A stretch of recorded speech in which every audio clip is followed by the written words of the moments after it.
너는 행복한 사람이로다 라는 제목으로 하나님의 말씀을 같이 생각하겠습니다.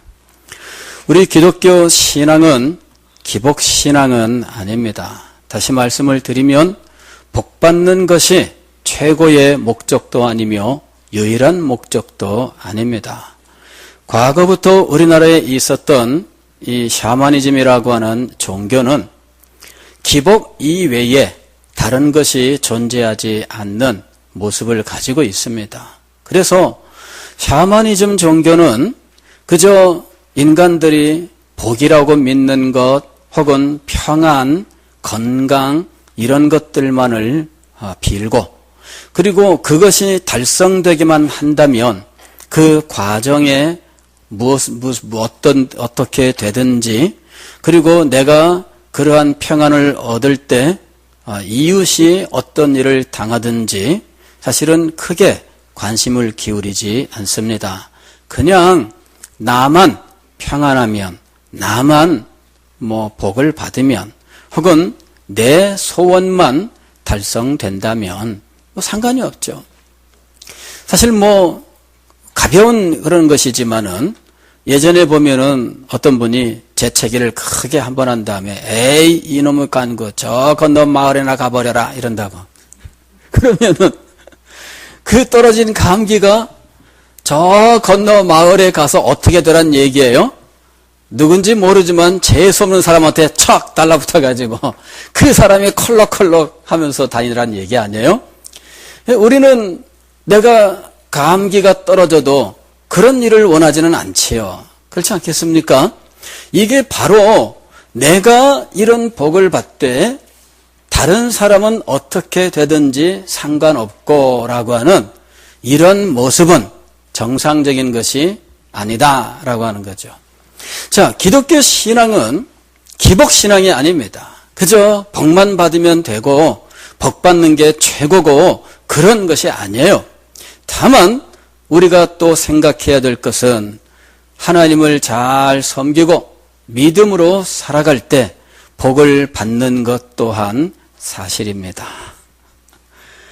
문제는 뭐냐면은 복 자체를 추구하지는 않지만 하나님께서는 하나님의 말씀을 잘 섬기는 사람들에게 복을 풍성하게 허락해 주신다는 거지요.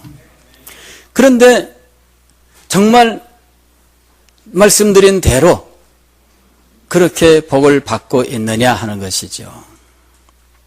제가 우리 성도들의 삶을 보면서 마음속에 안타까운 생각이 있었는데 그건 뭐냐면은 왜 하나님께서 복을 주시는 하나님이시고 복에 대해서 성경이 그렇게 많이 말씀하고 있는데 막상 우리 성도들은 이것을 충분히 누리지 못할까 하는 것이었죠. 저는 말씀을 선포하고 이 말씀을 잘 전하면 성도들이 복을 받을 줄로 생각했습니다. 그런데 왜 차이가 날까? 이유는 하나님의 말씀을, 즉 복을 받는 하나님의 말씀의 원리를 성도들이 잘 모르고 계신다 하는 것이었어요. 그래서 제가 언젠가는 이 부분에 대해서 말씀을 전해야 되겠다 생각하고 있었는데 이번 기회에 여러분들에게 이 말씀을 드리려고 하는 겁니다. 복을 싫어하는 사람이 있을까? 누구나 다 복받기를 원하지 않습니까? 어느 교회는 그저 사람들 만나면 무조건 축복합니다 이러는 교회도 있더라고요. 그래서 하여튼 그분은 그 교회 성도들은 하여튼 전화를 해도 무조건 축복합니다 이 말부터 시작을 하고 만나서 악수하면 무조건 축복합니다 이렇게 말씀하셔요. 그럴 때 아이, 기분 나쁘다. 이러는 분이 있을까요? 아니, 축복하는데 기분 나빠할 사람이 어디 있겠어요? 다 좋아하지 않아요? 왜냐하면은 다들 복을 좋아하시는 거예요. 옆에 분들에게 한번 말씀하세요. 축복합니다. 한번 말씀하세요. 예. 웃으면서 축복합니다. 예. 화난 사람처럼 축복합니다 하면 안 됩니다. 웃으면서 다시 한번 진심으로 축복합니다. 예. 축복합니다.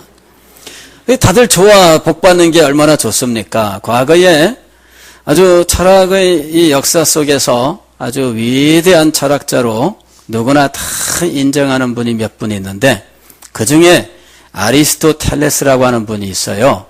그분이 한 책에서 뭐라고 이야기하느냐면 가장 처음에 인간의 삶의 목적으로서 인간들이 가진 이 삶의 목적은 무엇인가 하는 질문을 먼저 던져요. 그러면서 인간의 삶의 목적은 행복이다. 이렇게 얘기해요. 모든 사람은 행복을 추구하고 있다. 이렇게 얘기를 합니다. 그래서 도대체 우리가 이 행복을 얻기 위해서 어떻게 해야 될까? 그것이 인간이 어떻게 살아야 할까를 이야기하는 윤리학이에요. 그게 사실은 행복한 삶을 어떻게 살겠느냐, 그것을 이야기하고 있는 내용이죠. 우리나라 조상들도 옛부터 복을 좋아했어요. 오복, 이건 참 우리들도 다 알고 있는 사실이죠. 오복의 첫 번째는 장수하는 거예요. 장수. 그리고 두 번째는 재물입니다. 세 번째는 강령, 즉 건강과 평안이에요. 네 번째는 유호덕, 이건 뭐냐면은 덕을 행하며 사는 삶입니다. 다섯 번째는 고종명, 즉 죽을 때 평안하게 죽는 것. 어떤 사람은 현대판 오복에 대해서 이야기를 했어요. 첫째는 건강한 몸이 복이다. 둘째는 서로 아끼면서 지내는 배우자가 복이다. 셋째는 자식에게 손 벌리지 않고 지낼 수 있는 재산이 복이다. 넷째는 생활의 리듬과 삶의 보람을 가져다 주는 직업이 복이다. 다섯 번째는 나를 알아주는 친구가 복이다. 참, 이런 거 있으면 좋지 않겠어요? 그죠? 예. 우리는 뭐 어쨌든 이런저런 내용의 복들을 다 원하고 있어요. 그런데 문제는 기독교 신앙이 복에 대해서 어떻게 가르치고 있으며, 그리고 믿음을 가진 성도들이 어떤 복을 받느냐 하는 거죠. 기독교 신앙, 즉 성경은 복에 대해서 침묵하고 있지 않습니다. 아니, 오히려 적극적으로 복에 대해서 말씀하고 있어요. 우리가 오늘 읽은 시편 1편은 복이라고 하는 글자로 시작하고 있습니다. 복 있는 사람은. 그런데 이 시편 1편은 시편 전체 150편까지의 내용을 간단하게, 아주 선명하게 요약해서 제시하는 것을 목적으로 하고 있습니다. 시편은 인간의 삶, 특별히 하나님을 믿는 성도의 삶의 다양한 경우를 노래하고 있어요. 때로는 고난, 시험, 고통, 괴로움, 배신, 뭐 온갖 종류의 어려움들도 있습니다. 그러나 그 어려움과 고난에 무너지고 넘어지고 패배한 것을 노래하지 않고 그 가운데에서 하나님의 은혜를 받고 하나님의 보호를 받고 하나님의 인도를 받고 하나님의 복을 받은 내용들을 노래하고 있는 것입니다.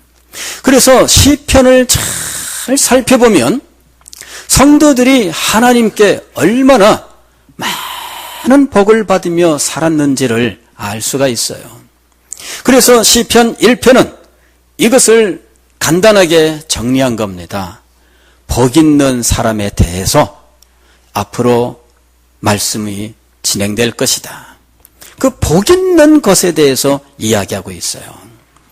무엇보다도 시편 1편은 복되도다라고 하는 말로 시작합니다.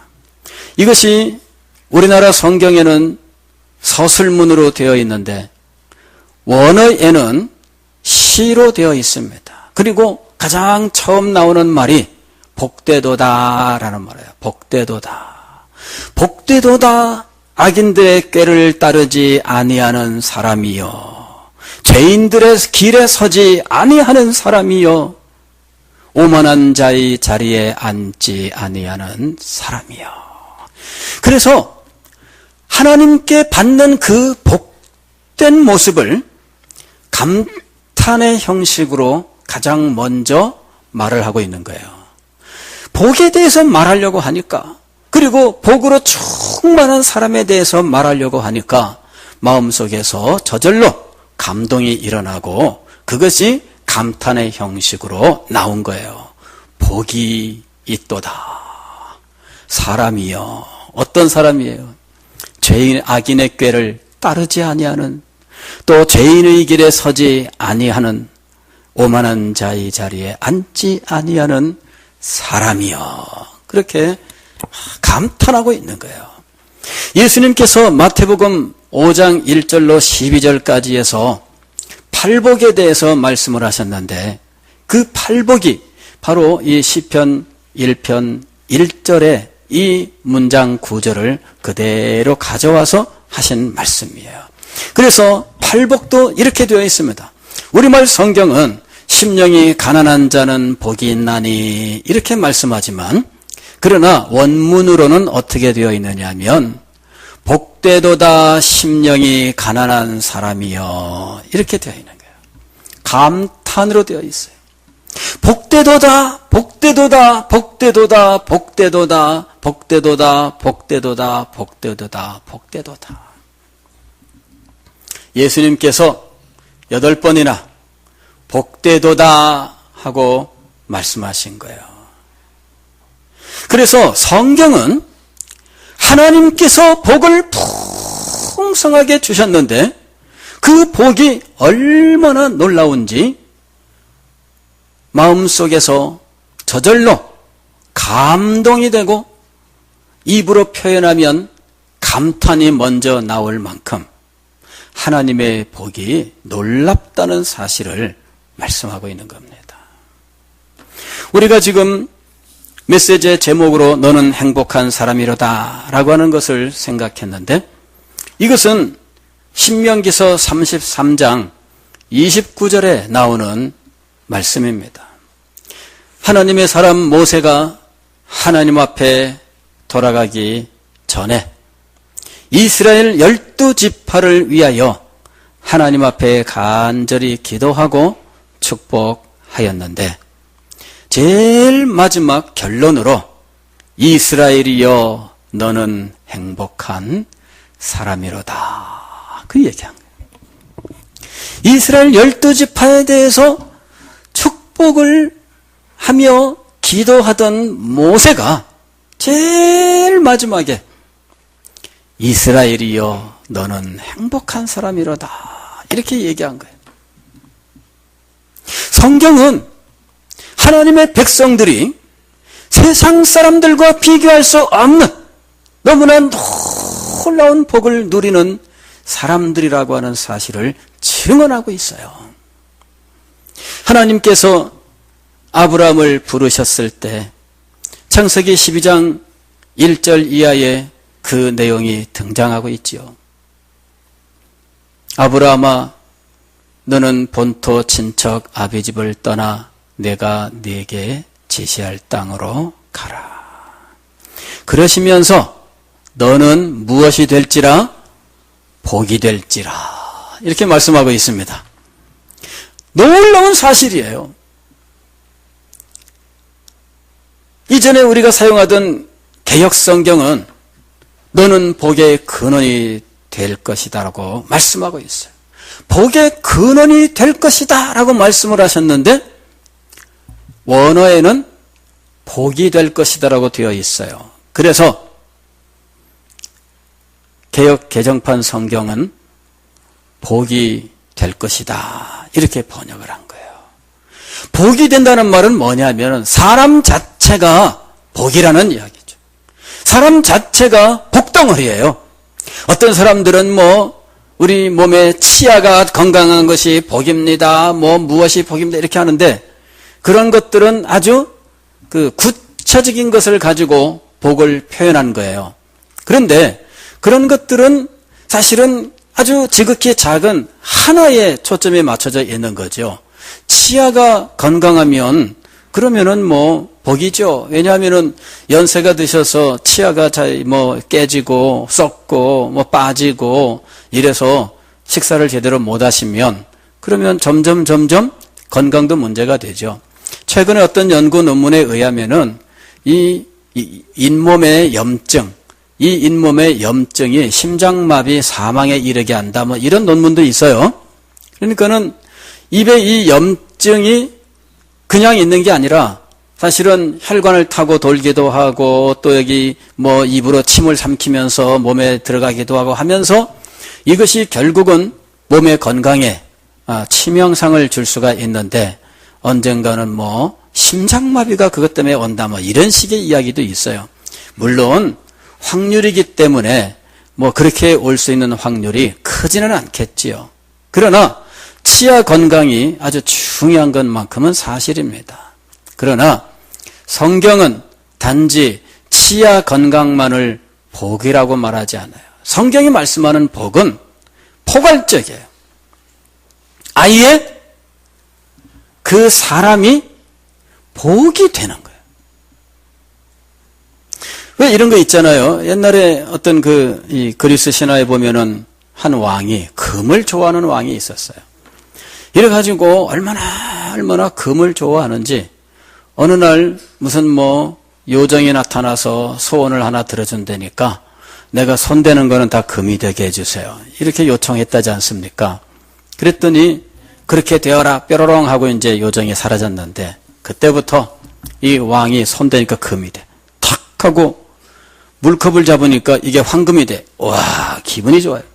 착 하고 이게 십자가 이 종을 잡으니까 이게 금이 돼. 금도금이 아니라 금이야, 그야말로. 책을 잡으니까 책이 금이 되고 얼마나 신나는지요. 금을 어디서 얻는 게 아니라 손대면 금이 되는 거예요. 얼마나 대단합니까? 근데 그게 진짜 복이 아닌 이유는 이제 자기 사랑하는 공주가 나타났을 때 공주가 아빠 하면서 달려드는데 이 왕이 오지 마라 하니까는 공주가 아빠 왜 오지 마라 그래 하면서 사랑해요 그러면서 탁 잡는데 이 임금님이 그만 자기가 멋모르고 공주를 딱 잡았는데 공주가 뭐가 되어버렸게요? 예, 금덩어리가 되어버렸다는 비극이 있잖아요. 예. 그때부터 울고불고 했다는 거죠. 근데 성경은 하나님의 사람이 복 그 자체가 될 것이라고 말씀하고 있는 거예요. 이것은 아브라함에게 약속하신 것일 뿐만 아니라 아브라함의 모든 후손들이 하나님께 받게 될 영광스러운 복을 말씀하고 있는 겁니다.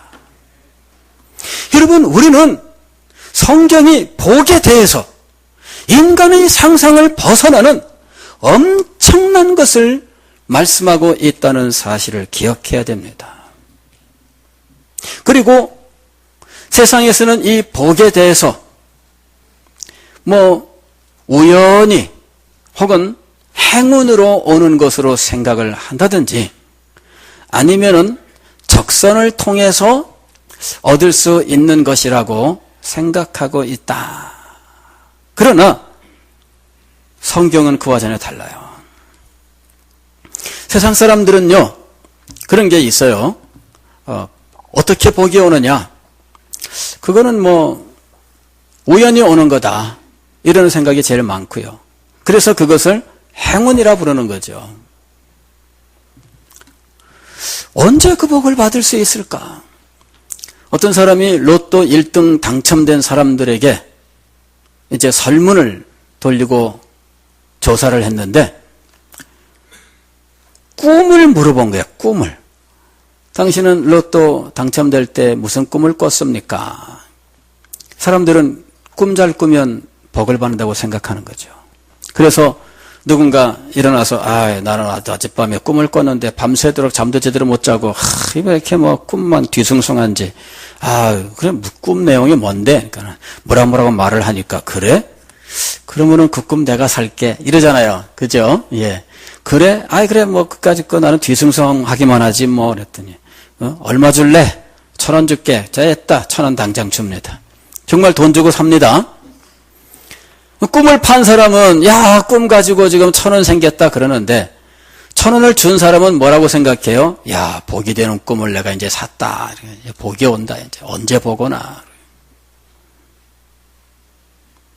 혹은 세상 사람들은 적선을 통해서 복을 받는다고 생각을 하죠. 그리고 이 적선도 그저 이 사람들은 이 윤회 사상이 있고 그렇기 때문에 뭐 전생에 뭐 적선하여 금생에 무슨 복을 받고 뭐 이런 거잖아요. 예. 저 사람은 전생에 뭐 나라를 구한 사람인가 이 생에 와서 무슨 복을 저리 받나 뭐 이런 식의 말들 많이 합니다. 그러나 성경이 즉 하나님께서 우리에게 복의 원리를 가르쳐 주셨어요. 복은 우연히 임하는 것이 아닙니다. 복은 어쩌다가 임하는 것이 아닙니다. 하나님께서 우리에게 인간이 상상할 수 없는 엄청난 너는 복이 될지라 라고 선언하시는 이 복은 행운으로 임하는 것이 아니에요. 몇 대에 걸친 적선을 통해서 이루어지는 것도 아닙니다. 시편 1편은 이 사실을 우리들에게 가르치고 있는 겁니다. 복이 있도다 악인들의 꾀를 따르지 아니하며 죄인들의 길에 서지 아니하며 오만한 자들의 자리에 앉지 하는 자로다. 복이 있도다 오직 여호와의 율법을 즐거워하여 그의 율법을 주야로 묵상하는 자로다. 여기서 시인이 복에 대해서 설명하고 있는 내용은 6가지예요. 3절 말씀 보면 첫째, 지리, 시냇가에 심은 나무라고 얘기해요. 황무지에 심긴 나무라면 이렇지 않을 거예요. 그러나 시냇가에 심은 나무예요. 그 다음에 천시, 철을 따라. 지리와 천시가 딱 맞아떨어지는 삶. 그 다음에 손을 대면 열매 맺는 삶이에요. 철을 따라 열매를 맺으며 손댄 일은 쇠하지 아니하는 즉 그 잎사귀가 마르지 아니함 같으니 모든 일이 형통한 범사에 형통하는 것 그가 하는 모든 일이 다 형통하리로다. 그리고 6번째로는 하나님께서 인정하셔요. 무릇 의인들의 길은 여호와께서 인정하시나. 그런데 이 모든 일들이 우연히 이루어지는 것이 아니며 막연하게 임하는 것도 아닙니다. 하나님께서 이 앞에서 이런 엄청난 복이라고 하는 것을 들고 자, 내가 복을 던질 테니까 받아라 이러시면서 아무렇게나 확 던졌는데 회사 너도 나도 이 복을 받으려고 막 손을 들고 막 탁 잡습니다. 근데 들어왔던 이 복이 탁 맞으면서 튕겨나가는 거예요. 딱 잡는 그 순간에 제대로 못 잡아서 미끄덩 하더니 옆으로 팽 튕겨가네. 그리고 저쪽에 엉뚱한 사람이 가만히 앉아있다가 턱하니 붙잡는 거예요. 자, 하나님이 복을 그렇게 주시는가? 그렇지 않아요. 하나님의 복은 명확하게, 분명하게 하나님께서 정하신 뜻에 따라서 하나님께서 정하신 그 규칙과 방법에 따라서 임하고 있다 하는 거예요. 2절 말씀을 보면은 오직 여호와의 율법을 즐거워하여 그의 율법을 주야로 묵상하는도다. 아주 간단하게 한마디로 정리했을 때에는 여호와의 율법을 즐거워하고 그 율법을 묵상하는 거죠. 여기 율법이라고 되어 있는 것은 이 시인이 이 시를 노래할 때에 하나님의 말씀을 가리키는 겁니다. 오늘 우리는 하나님의 말씀 전부를 의미하는 것으로 받아들이면 됩니다. 하나님의 말씀을 즐거워하고 하나님의 말씀을 묵상하는 자가 이런 복을 받는다라고 말씀하고 있어요. 목사님, 그런데요, 제가 바로 그런 사람입니다. 그런데 아닌데요, 이러는 분들이 혹시 있을지 몰라요. 제가 그것 때문에 이 말씀을 전하는 겁니다. 그것 때문에. 저는요, 목사님 말씀을 얼마나 많이 읽었는지 몰라요. 목사님, 저는요, 설교를 얼마나 많이 들었는지 몰라요. 그런데 복을 못 받아요. 당연하죠. 그분은 여기 묵상하는도다 라고 하는 이 말을 모르시는 거예요. 묵상이 이루어지지 않기 때문이에요. 어떤 분이 이 묵상이 무엇인지를 알기 위해서 연구를 했어요. 어느 날 마당에 앉아서 있다 이렇게 보다 보니까 그 집에 개 한 마리가 바쁘게 뭔가를 하고 있는 거예요. 그래서 가만히 앉아서 이 개를 가만히 지켜보고 있었어요. 그랬더니 개는요, 얼마나 바쁘게 뼈다구를 물어뜯고 있는지. 개가 뼈다구 좋아하잖아요. 이렇게 뼈다구를 던져줬는데 이 뼈다구 요 끝에 고기점이 조금 달라붙어 있고 물렁뼈들이 좀 달라붙어 있고 그래요. 이걸 붙들고 막 이렇게 잘근잘을 씹었다, 물어뜯었다, 그냥 뭐 혀로 핥았다, 막 별짓을 다 하고 있는 거예요. 손으로 이거를 꽉 붙잡고, 뭐 사긴 뭐 개는 발이지. 두 발로 이거를 꽉 붙잡고 깨물었다, 뭐 집어뜯었다, 혀로 핥았다, 이리 돌렸다, 저리 굴렸다, 뭐 정신이 없는 거야, 이 개가. 그러다가 벌떡 일어나더니 한 바퀴 뺑 돌고 와서 다시 앉아가지고 또 두 발로 이걸 붙잡고 또 깨물었다, 뭐 핥았다, 뭐 물어뜯었다, 뭐 돌리고 뭐 별짓을 다 하다가 또 벌떡 일어나서 한 바퀴 뺑 돌더니 다음에서 또 하는 거야. 그 이분이 마당에 앉아서 따뜻한 햇볕을 받으면서 가만히 그걸 보고 있다가 어느 순간 아하! 묵상이 저거구나. 하나님의 말씀을 깨물고 물어뜯고 혀로 핥고 이리 굴리고 저리 굴리고 그리고 또 물어뜯고 깨물고 핥고 굴리고 또 그렇게 하는 거예요. 나중에는요, 얼마나 그렇게 했든지 이 뼈가 살점도 없고 물렁뼈도 없고 그 다음에 이 뼈 부분도 많이 갉아먹어서 뭉퉁한 자루만 남아.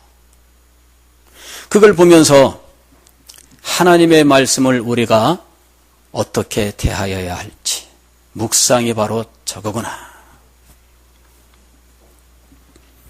개는 이것을 물어뜯고 깨물고 혀로 핥고 하는 동안에 거기에 있는 고기와 먹을 수 있는 것들을 계속 먹습니다.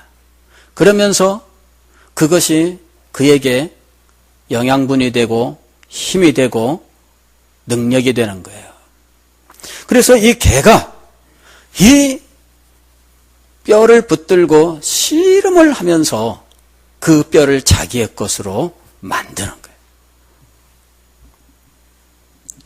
그런데 이 개와 달리 또 다른 개가 그 옆에 하나가 있었는데 이 개는 100개의 뼈를 수집을 한 개예요. 한 개씩 혀를 갖다 대기는 했지만 100개의 뼈를 모아놓고 그리고는 끌어안고서는 누가 오면은 이러면서 있는 거예요. 이제 이 개는. 자, 어떤 개가 이 뼈의 영양을 충분히 섭취했을까요? 곽 집사님 오랜만에 말씀에 등장합니다. 어떤 개가 이 뼈의 영양을 충분히 섭취했을까요? 첫 번째 개죠. 자, 우리가 하나님의 말씀을 많이 읽었습니다. 많이 읽지 말라는 말이 아니에요. 문제는 뭐냐면은 수집벽이 있는 사람들이 있어요. 설교를 많이 들었습니다. 설교를 많이 듣지 말라는 말이 아닙니다.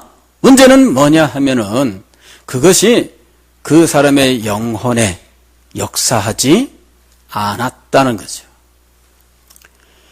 말씀이 그 속에 역사하지 않습니다. 말씀이 그 사람의 영혼에 역사하지 않습니다. 말씀이 그 사람의 영혼의 양분이 되고 힘이 되고 능력이 되지 않았습니다. 그 사람의 가치관과 인생관과 세계관을 만들지 못합니다. 그 사람의 삶의 원칙을 만들지 못하고 그로 인하여 그 사람의 성품과 삶이 변화되지를 않습니다. 시기하고 질투하고 사람들과 다투고 이런저런 불평과 불만 속에 살아가는 그 삶은 언제까지도 변함이 없는데 설교는 100번, 1000번, 10,000번을 듣고 있다는 이야기입니다. 그건 뭐냐면은 묵상이 이루어지고 있지 않다는 것을 의미하는 거예요. 100개의 뼈를 모아두고 이것을 끌어안고 그때부터 이 개는 불안에 빠져. 옆에 누가 나타나게만 누가 나타나면 누가 뭐라고 손들려고 하면 왕 막 이래가지고서는 이 개가 성격만 버리는 거예요. 뼈하고 100개면 무슨 소용이 있습니까? 한 개의 뼈라도 묵상을 제대로 해야지요. 하나님의 말씀을 대하는 우리의 자세가 이와 같아야 하는 것입니다. 그럴 때 하나님의 말씀이 우리 영혼에 역사하고 우리의 삶에 역사하면서 하나님께서 그에게 한량없는 복을 주시되 인간 세상에 그 어떤 말로도 표현할 수 없는 놀라운 것을 하나님께서 허락하셔서 그 사람을 볼 때 저절로 마음속에 감동이 되어 복되도다 이렇게 말할 수 없는 상황이 오는 것입니다. 오늘 우리 교회 모든 성도들이 이런 복된 사람이 되시기를 주의 이름으로 축원합니다. 기도하겠습니다.